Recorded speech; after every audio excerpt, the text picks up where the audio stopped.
নমস্কার বন্ধুরা, তোমরা সবাই কেমন আছো? আজকে আমরা একটু মাঠের দিকে গিয়েছিলাম। তো আরতি বলল, বৌদি ওখানে খুব লকলকিয়ে কলমি শাক হয়েছে ডোবার মধ্যে, যাবে? তো আমি বললাম, কলমি শাক? কলমি শাক খুব একটা আমি পছন্দ করি না, কিন্তু ও বলল যে ও খাবে। তো বললো চলো না যাই, কিন্তু ওর পাগলামি টিলায় উঠবে।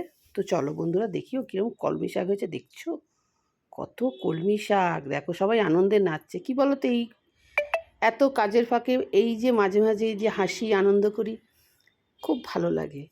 কি বলো তো, সবসময়ের জন্য তো মানে সবাই খুব কর্মে ব্যস্ত থাকি, কাজে ব্যস্ত থাকি, নানান চিন্তা নানা নিয়ে। তার মধ্যে না, কোথাও একটা আমাদের শৈশব কিন্তু সবার ভেতরেই থাকে। দেখেছো সবাই কেমন আনন্দ করছে। তো চলো, আরতি কলমি শাক তুলছে, দেখি। ও নাকি এই কলমি শাক ভাজা হলে এক থালা ভাত খেয়ে নেয়। তো ওর খুশিতেই খুশি হোক। আমি যদিও কলমি শাক পছন্দ করি না, কিন্তু ও পছন্দ করে, তাই ওর সাথে আমি সঙ্গ দিলাম মাত্র। তো দেখো বন্ধুরা, কত কলমি শাক হয়েছে, আর সব কেমন সবুজ হয়ে রয়েছে। আরতি কিন্তু তুলছে। তো ভিডিওটা কেমন লাগলো তোমরা অবশ্যই বলবে, আর ভালো লাগলে লাইক কমেন্ট করতে ভুলবে না। টাটা।